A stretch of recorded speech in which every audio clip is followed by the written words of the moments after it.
I'm Teisha Bader with the JBS News Update for Tuesday, March the 3rd, 2015. Israeli Prime Minister Benjamin Netanyahu addressed a joint session of Congress this morning. He began his remarks by saying he regretted that some saw his being there as political, which the Prime Minister said was never his intention.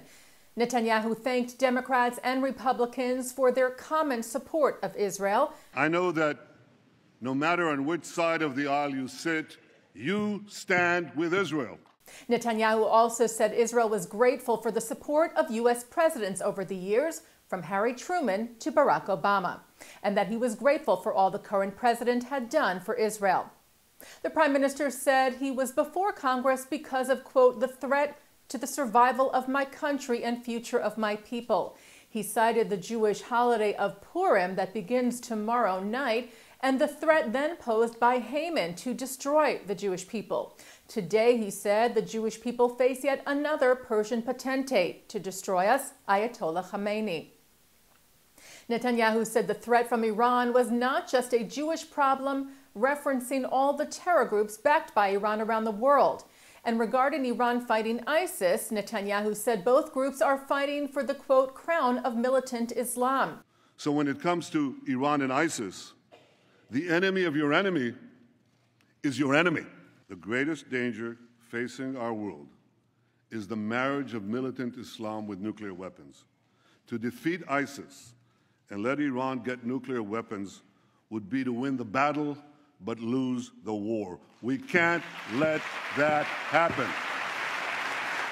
The Prime Minister said the deal now being negotiated with Iran is a bad one. Well, this is a bad deal. It's a very bad deal. We're better off without it. The alternative to this bad deal is a much better deal. A better deal that Israel and its neighbors may not like, but with which we could live, literally.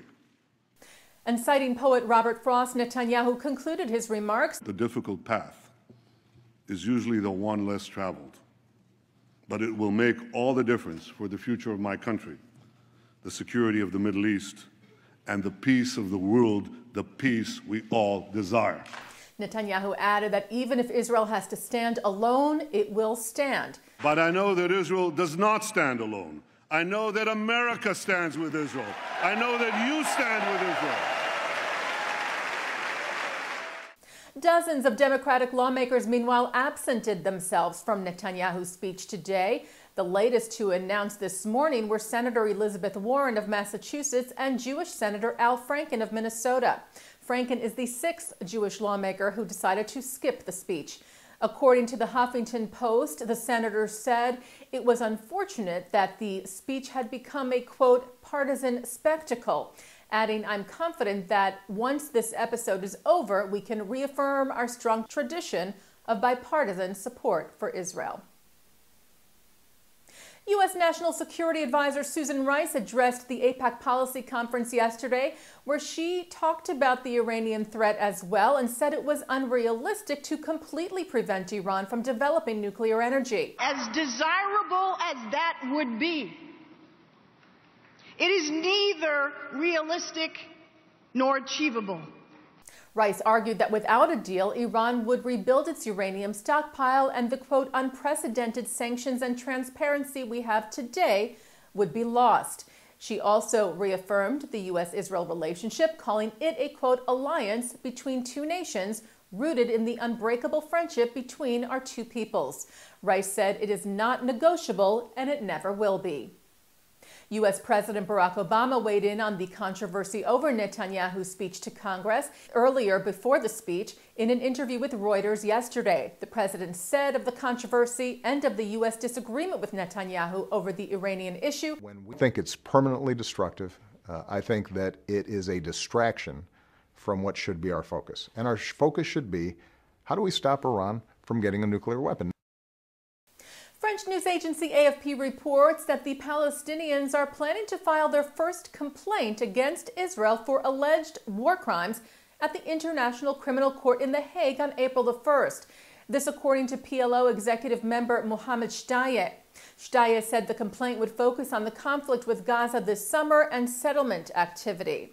At the end of last year, Palestinian Authority President Mahmoud Abbas signed a request to join the ICC, something strongly criticized by Israel as well as by the U.S., who said that since the PA is not recognized as a sovereign state, the U.S. does not believe it is eligible to accede to the Roman Statute.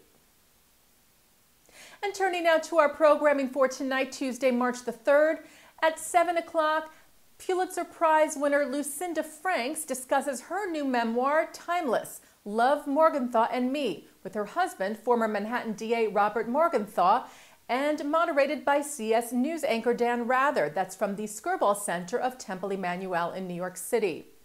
And then at 8 tonight, JBS will re-air our live coverage of Israeli Prime Minister Benjamin Netanyahu's address to Congress this morning, including analysis from Jewish leaders. That's tonight at 8 and then again tonight at midnight. And that's the JBS News Update for Tuesday, March the 3rd, 2015. I'm Teisha Bader.